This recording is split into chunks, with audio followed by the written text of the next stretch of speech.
Just remember, no time is a good time for Sarah. Sarah. Storm clouds are brewing in your eyes. Oh my.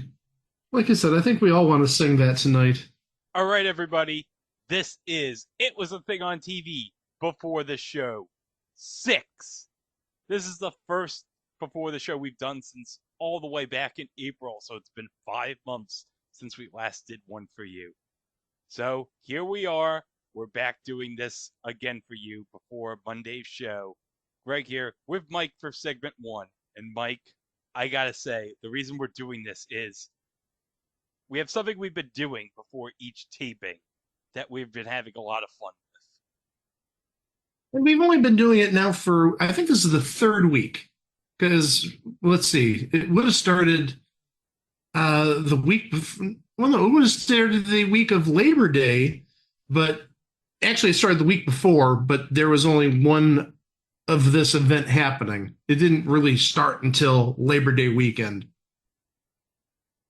And what we're talking about is we look at the 506.com and look at who is announcing the college football games for the weekend.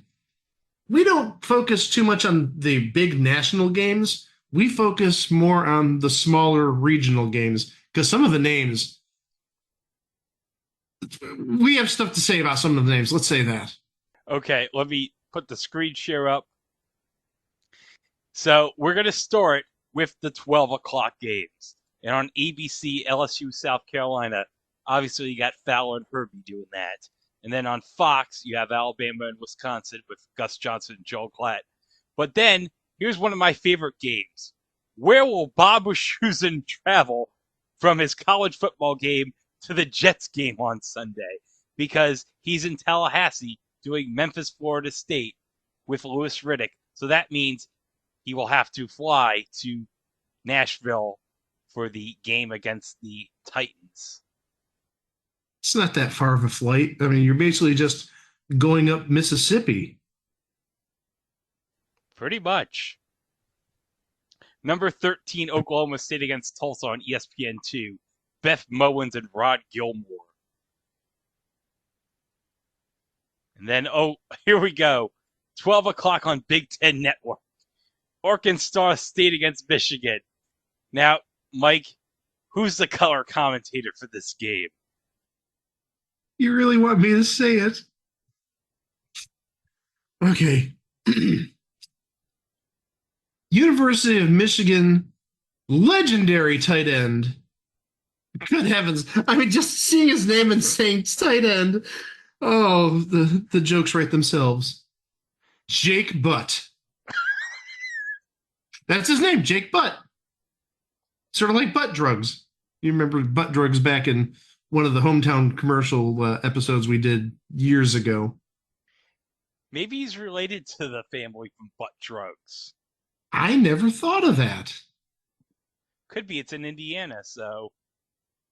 I'm looking. You never know. But also take a look at the game above that, the ESPNU game, Cincinnati at Miami of Ohio. You have Matt Schumacher, but doing the color duty, former 92.3 The Fan drive time personality, Dustin Fox, also former Ohio State Buckeye. I think he played safety. He was on the 2002 championship team. Yeah, he was there with Mangold on that team. Yep. Among others. Oh, yeah, that was a loaded team. And then we got on Peacock, Central Michigan against Illinois, Jack Collinsworth and Michael Robinson. I did not know Chris Collinsworth's son got into that game. Yeah. In the announcing game, I mean. He was doing stuff for Gold Zone this summer. We got, UMass and Buffalo and CBS SN. Logan Ryan's doing color on that.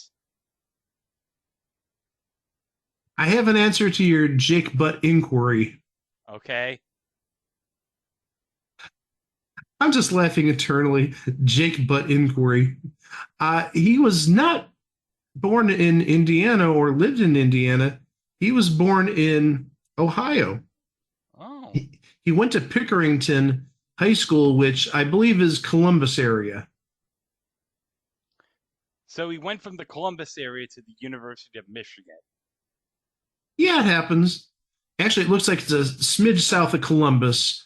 But yeah, there's been plenty of people who've come from Ohio and gone to Michigan and vice versa. I mean, Desmond Okay. Howard comes to mind. Yeah. Yeah, he went to high school in Cleveland, maybe about like 15 minutes from here, and he went to Michigan and he won a Heisman Trophy. So let's go to the 3:30 games. Texas A&M against Florida on ABC. New Monday Night Raw play-by-play guy Joe Tessitore with the host of The Bachelorette, Jesse Palmer. Gotta give Jesse Palmer credit. He's actually built up a very nice little TV resume in the last, 15, 20 years or so. Yep. And then on CBS, we got Notre Dame at Purdue.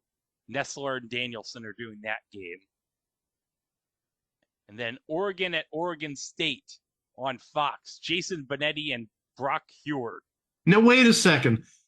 You're missing the big thing here. It's a team that was formerly in the Pac-12 or Pac-2 now versus half of the Pac-2. Well, hold on a second. Come next year, it's going to be the Pac-1 half. It's going to be the Pac-6. Yeah, they tripled the score. Apparently, Richard Karn is their commissioner. Gonna triple the teams. Oh, Washington State at Washington in Seattle on Peacock at 3:30. Paul Burmeister and Colt McCoy. Now, these two, Mike, did the game between Colorado and Nebraska on NBC last week.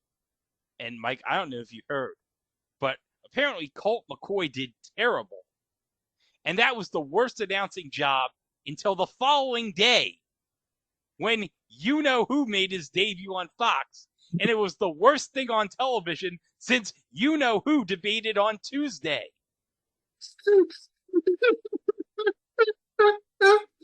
I was wondering how you're going to talk about Colt McCoy's performance last Saturday. You stated it beautifully. I mean, you think that Colt McCoy was bad. Then you see what that chucklehead on Fox did during the Cowboys-Browns game. But then you see what happened Tuesday at the debate. It's like we went from here, down to I can't put my hand all the way down on the floor. Or even through the floor. It went way downhill. But let's just be honest, Mike. The Simpsons called another thing correctly. Needs more dog. But Mike, it's time to talk about him. On ESPN Plus, Morgan State at Ohio. Who is doing the play-by-play for this game? A gentleman by the name of Michael Regai. And I introduced Michael Regai to Greg last week, and I don't think he can get enough of him because I think partially like how I described him or maybe even like quasi imitated him. And Greg really thought it was like somebody doing a bad Christopher Walken. I'm a Michael Regai. Hey, we've got the Cavs playing the Knicks tonight. Let's take a look at the starting lineup. And the thing is, I told Greg last week that Michael Regai, I had not heard that name probably in legitimately 15 to 20 years. I wonder if he just fell off the face of the earth. And I look pretty frequently at the 506.com.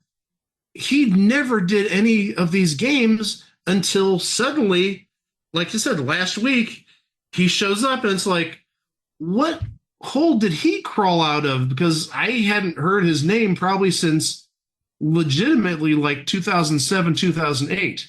But then Greg went down like this YouTube rabbit hole watching Michael Regai videos.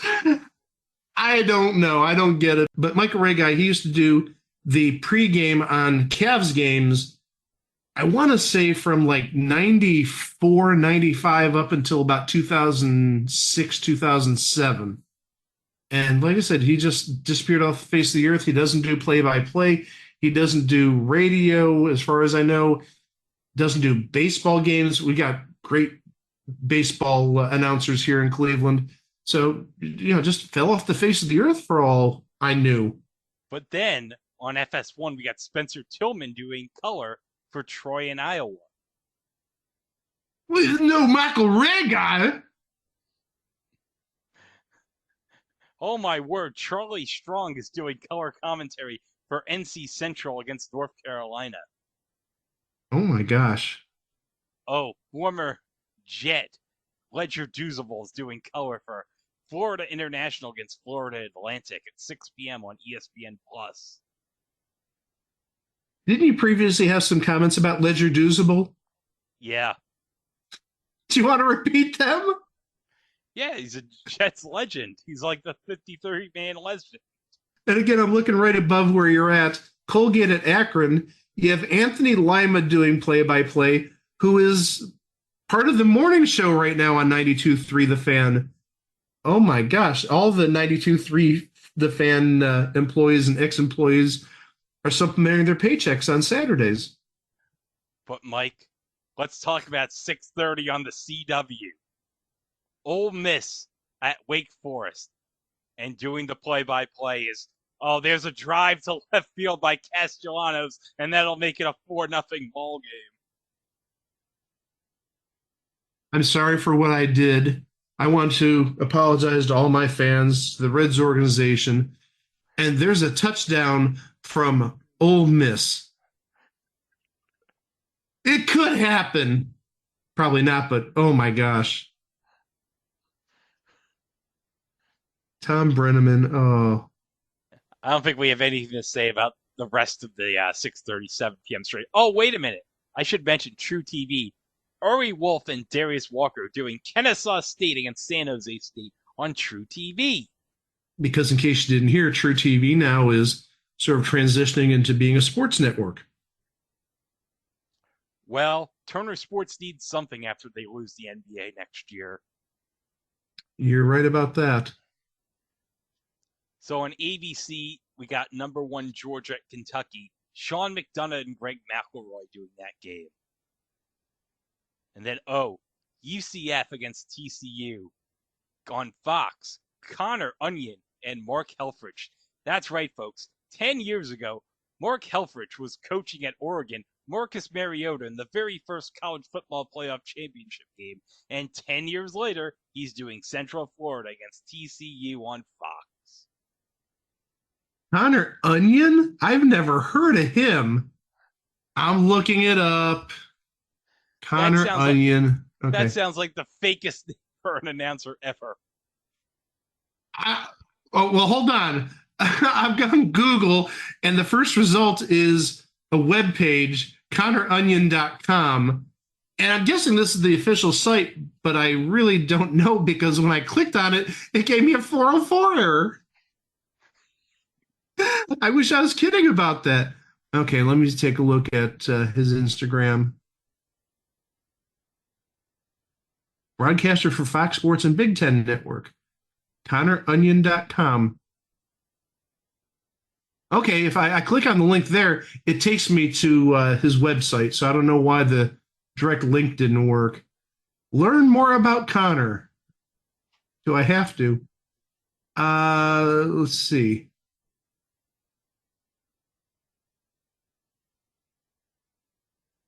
On April 13th, 2024, Connor made his Major League Baseball broadcasting debut for MLB on Fox. He was paired with A.J. Pierzynski and Ken Rosenthal for the call of Astros versus Rangers at Minute Maid Park in Houston. So he must be a new guy, or at least new in some respects to doing national play-by-play. Big Ten Network in November 2023, he was paired with Bill Rafferty. Maybe that's how he got the name Connor Onion.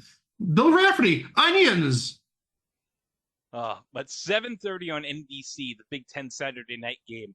Oh, what a classic Big Ten rivalry game this is, Mike. Indiana against UCLA. Mike, this is a great Big Ten rivalry, isn't it? Oh, this goes back many, many years. which means it goes back 0 years. This is a new rivalry. Indiana at UCLA. And we got the Noah Eagle Todd Brackledge team doing this game. They were in San Paulo last week for the Peacock game between the Packers and the Eagles. And boy, what an ending to that game, huh? Yeah, I hope you didn't invest in Jordan Love football cards. Hmm. Well, you know what? I bet all those people, those Malik Willis cards, is like, now's the time, baby. Time to sell them.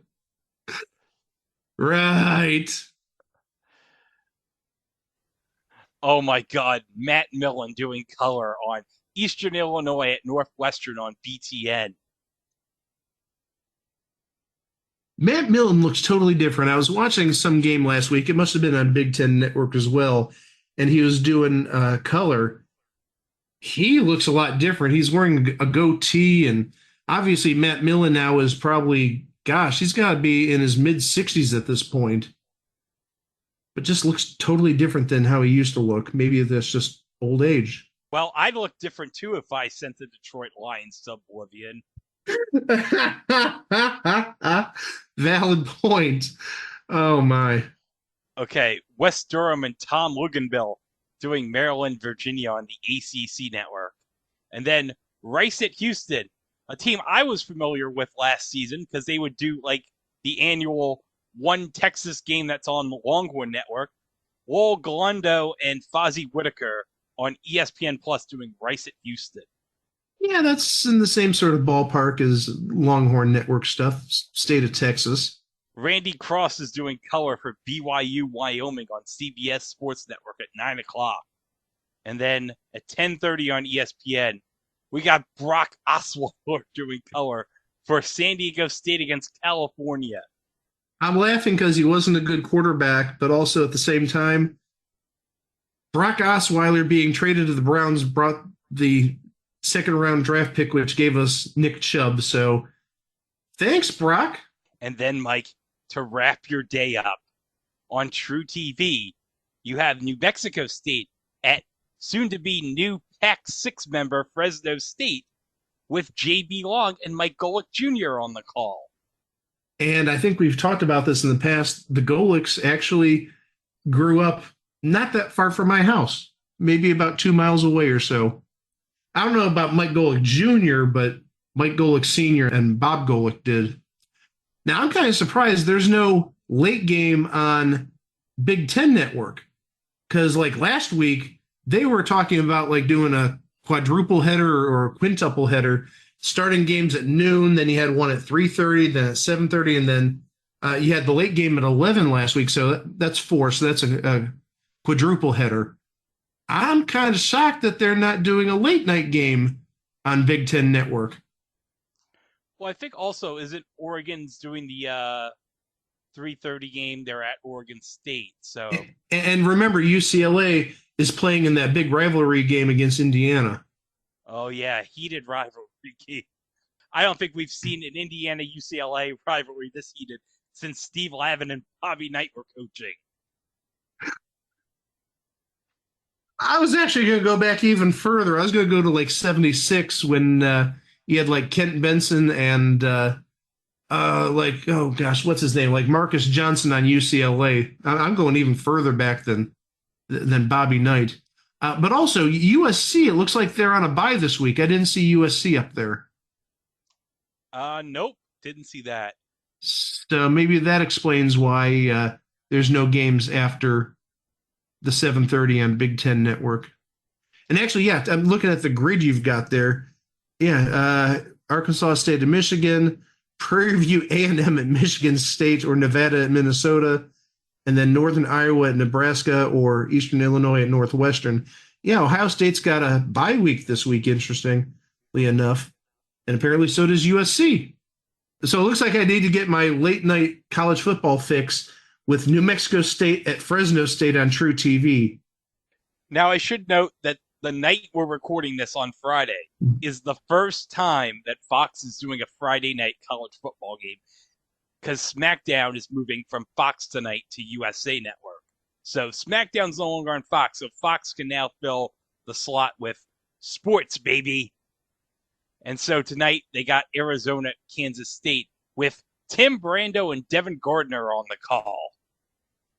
That's going to be your Friday night college football team, I guess. Sounds like it.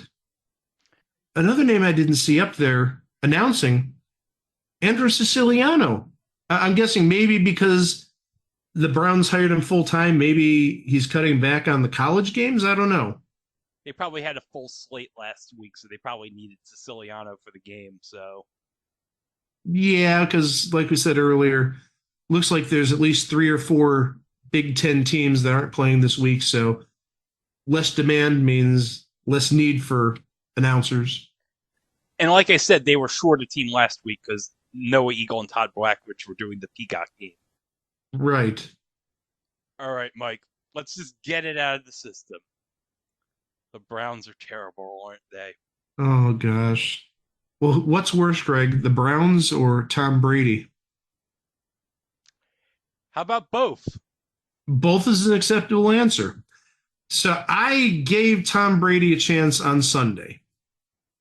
I lasted until Dallas scored their first touchdown, which I believe was maybe about halfway through the first quarter.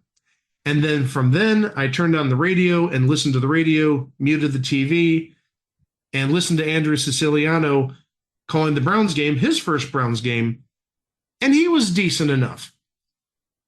I'm saying decent enough because maybe he had a little bit of deprivation of sleep because he did fly from the West Coast to Cleveland. I'm presuming on a red eye because probably would have gotten on board that plane probably around midnight or 1 o'clock in the morning, West Coast time, and then came all the way here and probably arrived 10 or 11 in the morning. But yeah, Tom Brady, no bueno. Browns, really no bueno. Yeah, last week I'm just trying to erase all that football out of my mind. It was not good. Now, Mike, I should note, I got NFL Sunday Ticket on YouTube TV. And it's the best thing ever. Oh, it is. It is so glorious. How did I not watch sports before this? The best thing about NFL Sunday Ticket on YouTube TV is you can watch the 4 games at once feature. The quad So, box. the quad box. I can have my own personal quad box. I could be like, Scott Hansen. So I can watch whatever game I want. So I don't even have to listen to Tom Brady. So it's like, oh, this is so great. So I had like the Giants game on. I had the Colts game because one of the players on the Colts, who's one of the backup offensive linemen, is from the high school where I'm from. So So let me ask you this. You can actually pick which game's audio you want to listen to? yes, you can go left, right, and pick the audio. Oh, that's nice. I saw that MLB Network was doing something similar to that, but obviously you can't control what you're listening to. They were doing some coverage, it was earlier this week, and they had the quad box thing going on, and I don't know if there's any rhyme or reason as to when they had the audio on, but they had like a thick red border around the window where the audio was coming in. It was, let's say, experimental. The problem is when you have like more than 4 games going on, if you've got like 6 or 7 or 8 games going on at once, they pick and choose what 4 games they're going to show. And then after a while, they change one game with another game. And I don't know if they change at the top and bottom of the innings or whatnot, but it was interesting. It was something that filled the time when the Guardians had commercial breaks. Now, Mike, you think the Browns have problems? The Giants. Oh my God. I had the game on in the quad box against the Vikings. And holy crap, are they terrible? I totally get that. What the heck is Daniel Jones doing on the field at this point? Not calling for Tommy DeVito, mind you, but good heavens, he's abysmal. And then they lost Saquon Barkley to the Eagles. I don't even know who their star running back is. I shouldn't say star running back, but their first string running back is. It's Singletary. Oh, he's not half bad. I'm trying to think. He played in Chicago for a little while, and I know he was splitting carries, but okay. That's not a bad starting running back. But yeah, there are some big issues going on in Giants land. To put up 6 points for the 100th anniversary of your team in the crappiest uniforms I have ever seen in my life. Did you see those Giants uniforms, Mike? Okay, I'm gonna sort of disagree with you. I like the tops of the jerseys. I really think that's very unique how those look. The thing that sucks is the pants. Oh, my mom agreed about the pants. For those who didn't see the pants, they're basically like flesh toned. It's sort of like a beige tan, and I saw a number of comments online saying it looked like that they were wearing no pants at all. It was flesh colored. Not a good look. Like I said, I love the top. I love that red and blue and with the bars and all that stuff. But the pants, I sort of understand why they didn't wear red or blue pants, but that flesh tone, not a good look. It did look like that people were running around without any pants on at all. No. Well, Mike, I gotta say something. Do you think Mike McDaniel and Tua watched McGruber together again after he got another concussion? I say this with all due respect. I don't know if Tua even knows what planet he's on at this point. No. And I'm reading ESPN earlier, and the Raiders coach, Antonio Pierce, actually said Tua needs to retire.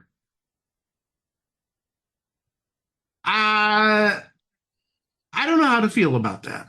Yes, he's had 3 concussions in like 4 seasons, 3 bad concussions, but I don't know. It could just be bad luck for all you know. All it takes is a couple of really bad hits to the head, but I don't know. Tua's too good, and seriously, if Miami doesn't have Tua, they just fall immediately. They're not that good. Now, did you see the play in question, Mike? I did not. Okay, so let me cue it up here. This is from Prime Video from last night at the time we're recording this. So let me give you a situation here of when this happened. So it was the third quarter, 4 minutes and 38 seconds remaining, 31-10 Buffalo, 4th and 4, and they decide to go for it, Miami, on the, let me see, this is the 13-yard line on a 4th and 4. So here's the play right here. So let me play it. You're down by 21 points, 4th and 4. Pressure. Tua steps up. He's going to run for the first down. Ooh! Shot at the 6-yard line. Hamlin hit him, and Tua down. I don't know if Hamlin hit him more than it looked like Tua just ran into him. And also with his head. I mean, it's conventional quarterback strategy to try and slide so you don't get that type of injury, but he like ran into him with his head almost. You know what that reminded me of? Do you remember the AFC Championship game between New England and Baltimore where like Bernard Pollard hit Ridley and Ridley like turned into jello? I remember that, yeah. That was what it reminded me of. Like I said, it was just so awkward how he ran into Hamlin. And like I said, he almost like, I don't want to say speared, but he sort of like kind of led with his head there. And that's not a quarterback move. He should have just slid to the ground. Or I understand he's trying to find the first down marker and yeah, he doesn't want to slide short. But yikes. I mean, that is ugly the way that looks. You know what else was ugly, Mike? What happened to Shannon Sharpe this week? Oh, Because you know what happened, right? I'm not going to lie. Honestly, I don't. Okay, well, let me get it for you. Hang on a second. Because Shannon Sharpe admitted to having sex on Instagram Live. Didn't need to Yes, know that, but okay. let me read it for you. Oh, great. Shannon Sharpe is coming clean about his viral Instagram Live moment. On Wednesday night, the NFL Hall of Famer and current ESPN presenter shocked his 3.2 million Instagram followers by apparently going live in the middle of a sexual encounter with a woman. The broadcast, which ended after nearly 2 full minutes, was followed by a statement from Sharpe claiming that his account had been hacked. The live did not show anyone on screen, but viewers could hear audio. Hours later, Sharpe recorded an emergency of his Nightcap podcast with co-host Chad Ocho Cinco Johnson, fessing up to the fact that he did indeed go live in the midst of an intimate moment. Obviously, I've embarrassed Sharpe again. I'm someone that is extremely, extremely private, and to have one of your most intimate details, the audio, heard for the entire world to hear, I'm embarrassed for a number of reasons. Sharpe then stated that the video was not staged and was entirely accidental. I came in, I threw my phone on the bed and engaged in an activity, he said. I did not know IG Live. I've never been on IG Live. I've never turned IG Live on, so I don't know how it works. He explained that he was alerted to the intimate moment being live streamed by his other phone going off with calls and texts from friends and acquaintances. When a marketing assistant of his finally got through and filled him in on the situation, Sharpe said, "My heart sank. It dropped." Okay, I believe none of that. No. How does your phone, and I've got my phone here and it's locked. How does your phone just automatically open Instagram and then start an Instagram live video? I mean, I've done videos on Instagram and you got to click a couple of buttons. Something's not right here. But you know the hilarious part is, one viewer of this stream while it was going on was WWE superstar R-Truth, and he had some rather animated commentary about this going on. So, Mike, I sent you the picture in the chat. So I'm going to read this all for you. This is his live commentary of it going on. Unk grunting like an ogre. He giving her that hot tua. Or they effing, excuse my French. Yo, Unk, that's not PG. Hang up the phone, big Unk. OS, she said, please. Googly eyes emoji. Ah, damn, this gone go viral. They both out of breath now.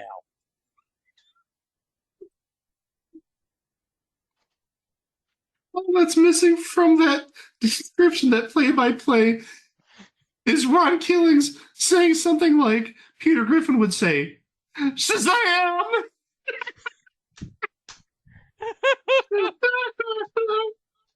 Oh my gosh. They're out of breath now. Well, I've learned way too much about different things tonight. Oh my gosh. Oh, well. So who do you have week 2, Mike, for the Browns? The Jaguars.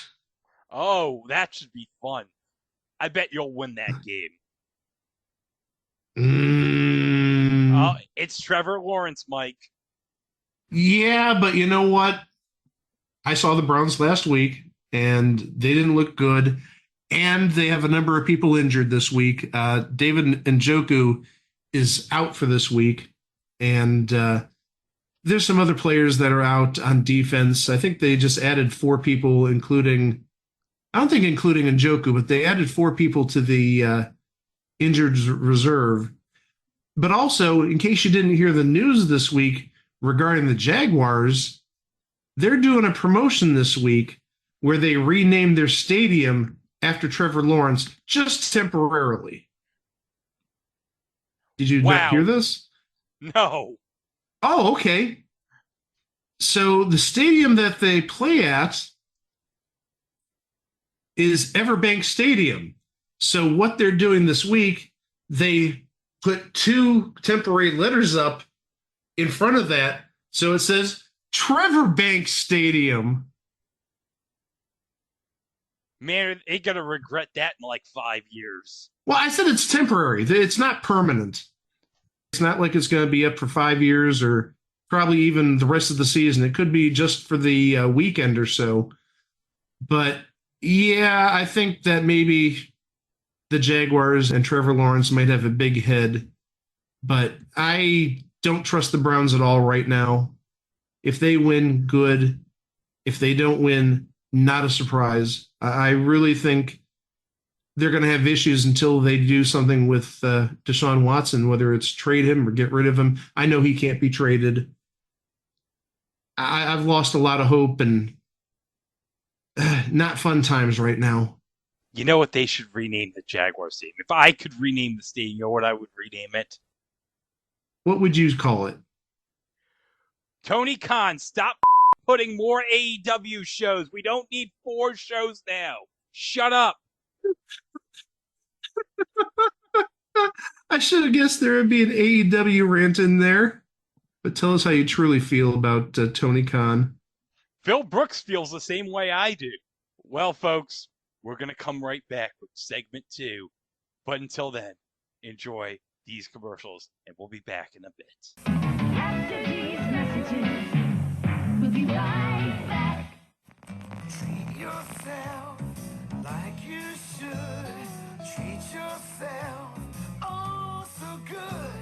With chocolate kudos granola snack. There's pleasure so big and light. You'll love the whole grain crunch and nuts in every bite. Kudos make chocolate be everything it should. So treat yourself oh so good. Get ready for that comedy giant like you've never seen him before in A movie? Join Morgan Fairchild, James Brolin, and Tony Bill in Pee-wee's Big Adventure, Friday. Your pals tell you that taking drugs is fun? Get a clue. It's ugly, dangerous, and self-destructive. Come on, think about it. How much fun do you think it is losing everything? Stop the madness. CBS Sports Break, sponsored by Allstate. Good evening. We're just 3 weeks into the season, and already there are only 3 undefeated teams in the NFL. The Bills needed this 41-yard field goal by Scott Norwood with 11 seconds left to edge New England and stay unbeaten. The surprising Bengals made it 3 in a row on the sturdy arm of Boomer Esiason. His fourth quarter pass to Eddie Brown gave Cincinnati its winning touchdown over the Steelers.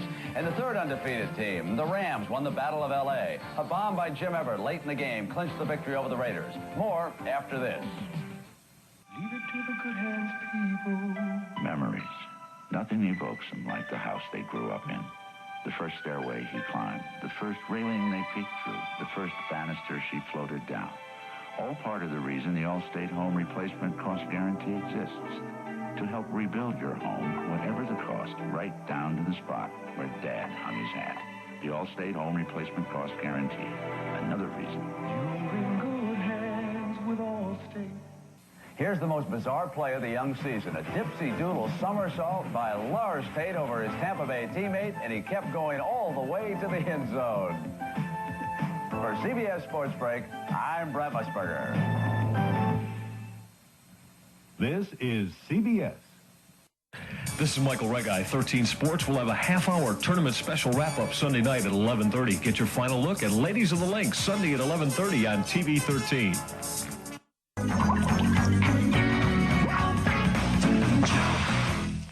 I had a moment of creativity thanks to the Gong Show drop.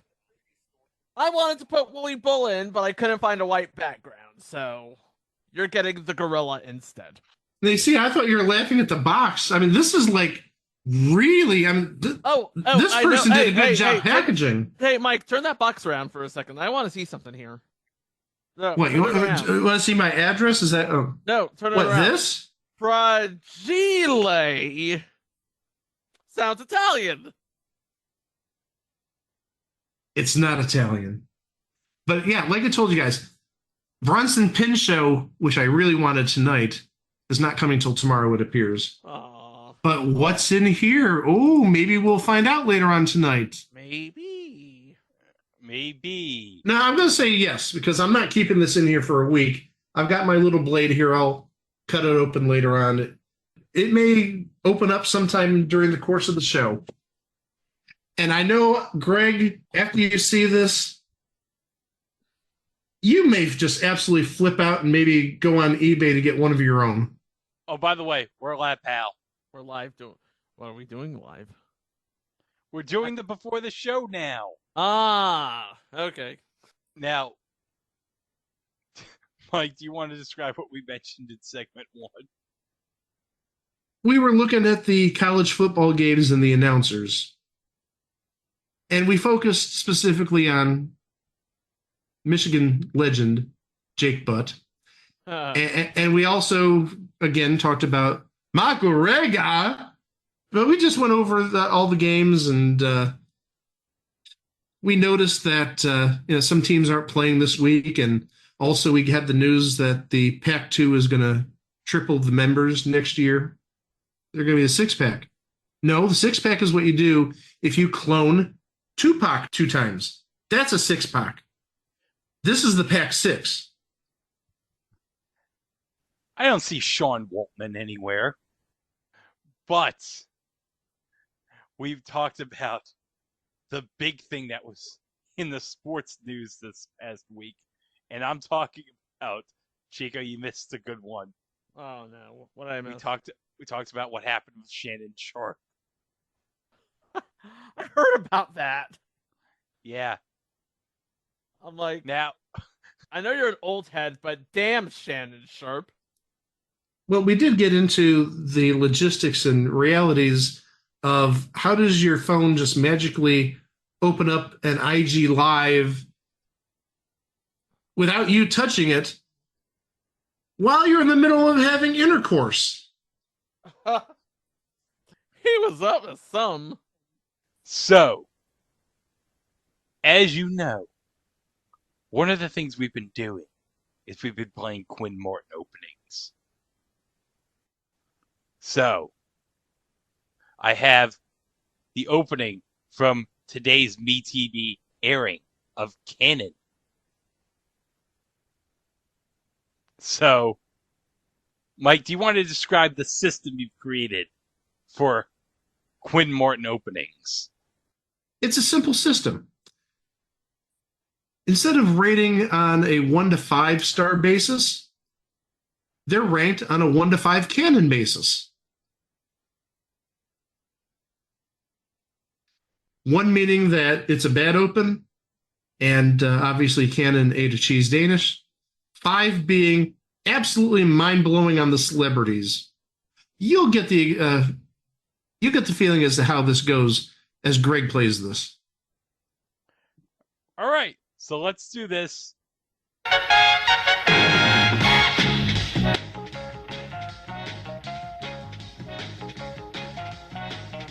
I can dig this.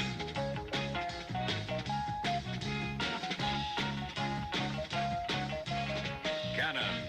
A Quinn Martin production. Starring William Conrad. With guest stars Luke Askew, Daryl Larson, special guest star Cindy Williams. Tonight's episode, The Stalker.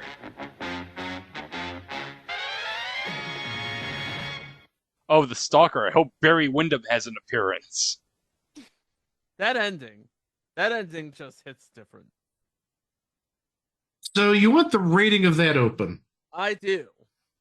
Before Cindy Williams, that was clearly a 1 canon open. Who those folks are, I'm sure their family doesn't even know. But when you get Cindy Williams into the mix, it jumps up to 4 cannons. So again, we're looking for star power, and not even necessarily star power in the early to mid 70s.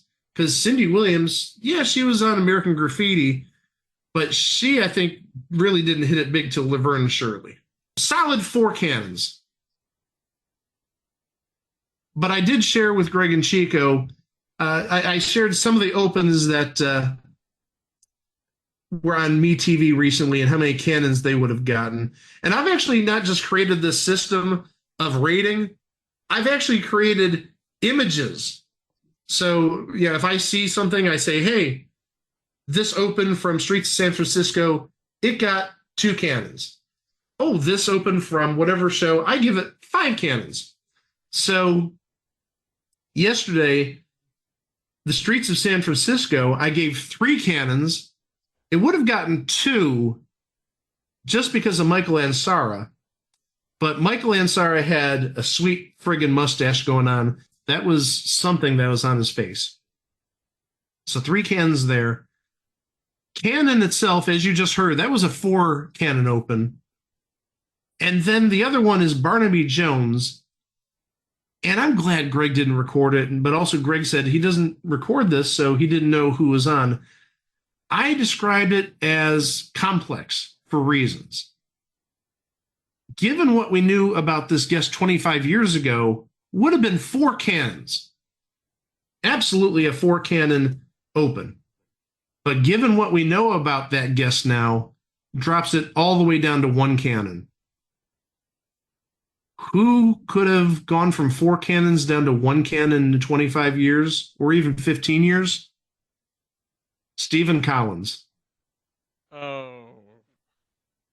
I think that's a good, concise reaction. Because, again, 20, 25 years ago, oh, super big star. After what we've learned about him, no, we can't promote that. You get 1 cannon. Go away, creep. So that's the metric I'm using to measure quality of Quinn Martin opens. And the thing is, it works for all his shows. I mean, Dan August, good heavens, the Dan August that we played on the show maybe about a month ago or so, good heavens, that was like a 6 cannon open. Just star on top of star on top of star. And that doesn't even take into consideration Burt Reynolds or Norman Fell on that episode of Dan August. But also another thing I want to talk about, and I've teased the guys with this, I received a package in the mail today, and sometime during the course of the 2 episodes we're going to record tonight, this package will be opened, and it's going to blow their minds. And actually, I told them already, I was expecting 2 packages, but I only received 1. The second package would have been more apropos for tonight, as it is a Leaf Pop Century autograph card of Bronson Pinchot. I'm sorry to maybe spoil what we're going to cover on Monday, but yeah, I was hoping that would arrive, but that is in transition. It's supposed to arrive tomorrow. But I have something maybe even better in this package, this box, that I can't wait to open and see. So before we wrap everything up, this week on the podcast, we have obviously 2 episodes. The first one is Chico's entry into the viewer choice competition from last year. In case you don't know, all 3 of us, whether it's picked or not, in the course of that year, each of us will cover that show, win or lose. So I forget what won. It was Greg's entry, but then I did that puppet game show, and Chico's going to do his entry. So that's episode 1 this week. That's episode 497. And then episode 498, I'm creeped about this show. I did not like this show when it originally aired, but also I didn't like this show because I'm not a big fan of science fiction. It just kind of gave me the willies. I mean, they look creepy. But also at the same point, given one of the main topics of conversation this week, it's kind of funny talking about this show given its name.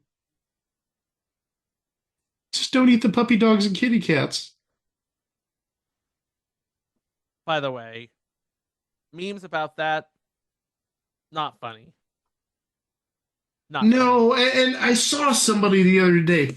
Oh, Greg, I don't want to call him out on air, but I'm going to. Dane posted a meme with a cat on a barbecue grill, and I'm like, I shouldn't laugh at this. It's funny, but when I look at it, Banoodles was on my lap when I looked at it. It's like, No, but Noodles, don't look at the phone. This is not a cute kitty cat meme. You don't want to look at this. And just the, I don't want to say slander, but I think slander is the best word to use. The slander that's going on against the city, not really city, more of a town. It's a small town between Columbus and Dayton. I heard earlier today that some people were phoning in threats to the schools. They actually closed the schools today. That's crazy. And again, all over unfounded, totally fabricated lies. But to bring it back to a lighter mood, in our first episode, we will do, probably for the first time ever on this podcast, Starship Karaoke. Oh, I thought you were going to say for the first time ever in the podcast history, you're going to declare your love of wings. No, we've already done that. Yeah, that was almost 100 episodes ago. 100 more, 100? 200. Yeah, the first time you mentioned it was 300, and we're at 497 and 498. So almost 200 years ago. That's amazing. Almost 200 episodes ago, we found out Greg loved wings. We all know why. It made Tony Shalhoub's career. Darn right it did. But next week, 500 is going to be absolutely epic. I don't want to give away anything. We're going to revisit a show that we've covered in the past. But you guys know we do big things once we hit those multiples of 50. Especially like 100, 200, 300, especially the hundreds. 500, oh, this is like just amazingly huge. It is a revisited episode, but it's a revisited on one of those series that, well, 4 years ago, I don't think we knew that much about it. But now I think, given these guest stars that we see pop up every now and then, it's like, this is going to take a life all of its own. It's going to be just absolutely amazing. Plus also, and I think I've hinted at this in the other episodes, I am doing some changes starting in episode 500. Not firing Chico or Greg or me. Not that I'd fire myself.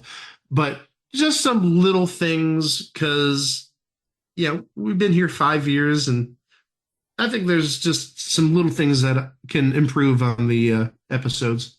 But again, you'll find out about that in 500. I don't even think Greg and Chico know about it. So that's how sort of secretive this is. Oh, there is one thing that I was doing for 500, and I showed it to you guys, and you were like, good initiative, Chico. Well, I think I'm also going to be doing the same thing at 500 if me and you are on the same wavelength. But again, 500 is going to be absolutely epic. Can't guarantee that with 499, but 500, oh yeah, you want to be here for that. Yeah. So you'll be here for that when we, in a week, celebrate episode 500 right here at It Was a Thing on TV. So until next time, we'll see you with those two episodes, 497, 498 this week, and then 499 and 500 next week. But until then, have a good rest of your day. Row! Now, with Larry Hughes at the stripe, I want to ask you this early on. Could we make an arguable case?